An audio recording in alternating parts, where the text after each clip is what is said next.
और चलिए बुलेटिन में सबसे पहले बात करेंगे सुकमा की, जहां सुरक्षा बलों और नक्सलियों में मुठभेड़ चल रही है। 15 से 20 नक्सलियों के मारे जाने की खबर मिल रही है। सुकमा से ये बड़ा अपडेट, सुबह से लगातार मुठभेड़ जारी है। गोगुंडा की पहाड़ी पर इस वक्त मुठभेड़ हो रही है। डीआरजी और सीआरपीएफ के जवान मौके पर मौजूद हैं। दोनों ही ओर से लगातार फायरिंग हो रही है। सुबह से लगातार मुठभेड़ जारी है। एक बड़ा ऑपरेशन इस वक्त सुकमा में चल रहा है। सुरक्षा बलों को सूचना मिली थी नक्सली मूवमेंट की, जिसके बाद डीआरजी और सीआरपीएफ के जवान गोगुंडा पहुंचे और यहां पर नक्सलियों ने सुरक्षा बलों को हमला बोला, जिसके बाद मुठभेड़ शुरू हो गई। सुरक्षा बलों पर हमला बोलने के बाद दोनों ही तरफ से फायरिंग शुरू हो गई। लाल आतंक पर एक और बड़ा प्रहार, 15 से 20 नक्सलियों के मारे जाने की खबर इस वक्त मिल रही है।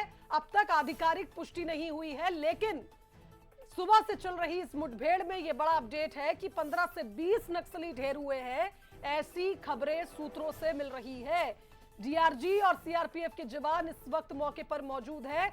लगातार नक्सलियों के खिलाफ यह बड़ा ऑपरेशन सुरक्षा बलों का जारी है। सुकमा से बड़ी खबर, उपमपल्ली इलाके में इस वक्त मुठभेड़ हो रही है, गोगुंडा की पहाड़ी पर।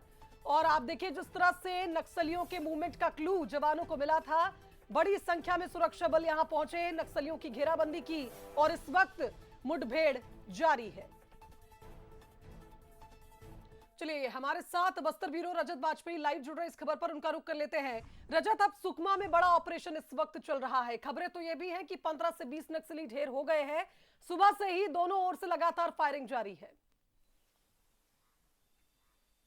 जी बिल्कुल, देखिए शुभांगी जी, यहाँ मुठभेड़ की स्थिति बनने के बाद अब जवान जो है मुठभेड़ के साथ साथ सर्चिंग भी कर रहे हैं।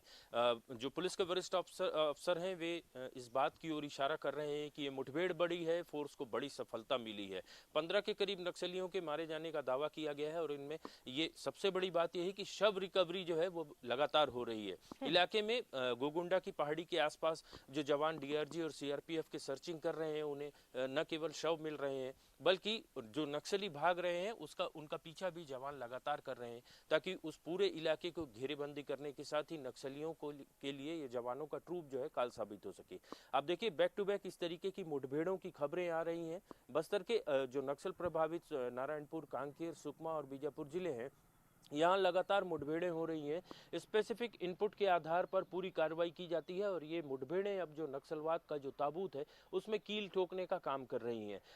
बीजापुर और कांकेर की अगर बात की जाए हालिया मुठभेड़ों की, तो अब सुकमा का नंबर है। सुकमा काफ़ी समय से जो है, सुकमा में किसी बड़े एंटी नक्सल ऑपरेशन को लॉन्च नहीं किया गया था या छोटे मोटे ऑपरेशन हो रहे थे वहाँ। इस लिहाज से इस पूरे कार्रवाई को काफ़ी इंपॉर्टेंट माना जा रहा है। गोगुंडा जो है वहाँ अभी 2 साल पहले तक पुलिस का और प्रशासन का एक्सेस नहीं था। ऐसे में ये भी काफी इंपॉर्टेंट हो जाता है कि गोगुंडा में न केवल जवानों का ये ट्रूप पहुंचा है बल्कि नक्सलियों को वहां से खदेड़ने, उन्हें मार गिराने में काफी इंपॉर्टेंट रोल जवानों का ये ट्रूप जो है वो निभा रहा है।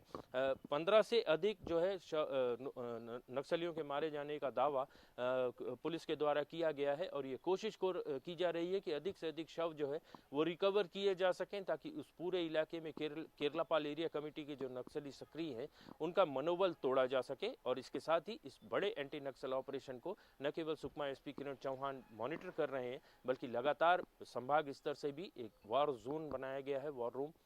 और इस वॉर रूम में बैठकर जो सीनियर पुलिस ऑफिसर्स हैं, जिन्हें नक्सल इलाकों का अच्छा खासा अनुभव है, वे लगातार मॉनिटर कर रहे हैं ताकि इस एंटी नक्सल ऑपरेशन को बड़ा बनाया जा सके, जिससे नक्सलियों को भारी नुकसान पहुंचे। शुभांगी जी। निश्चित तौर पर रजत, और आप देखिए जिस तरह से बड़ी सफलताएं सुरक्षा बलों के हाथ लग रही है। एक और आप देखिए जहां मुठभेड़ में नक्सली मारे जा रहे हैं, तो वहीं दूसरी तरफ हम ये भी देख रहे हैं कि बड़ी संख्या में इनामी नक्सली मुख्य धारा से जुड़ने के लिए सरेंडर भी कर रहे हैं। तो निश्चित तौर पर चौतरफा मार इस वक्त नक्सली झेल रहे हैं। बौखलाहट कहीं ना कहीं इनकी नजर आती है ऐसी घटनाओं के जरिए, लेकिन आप देखिए सुरक्षा बल भी आक्रामक है और लगातार बड़ी सफलताएं मिल रही हैं। बहुत शुक्रिया आपका तमाम विश्लेषण के लिए।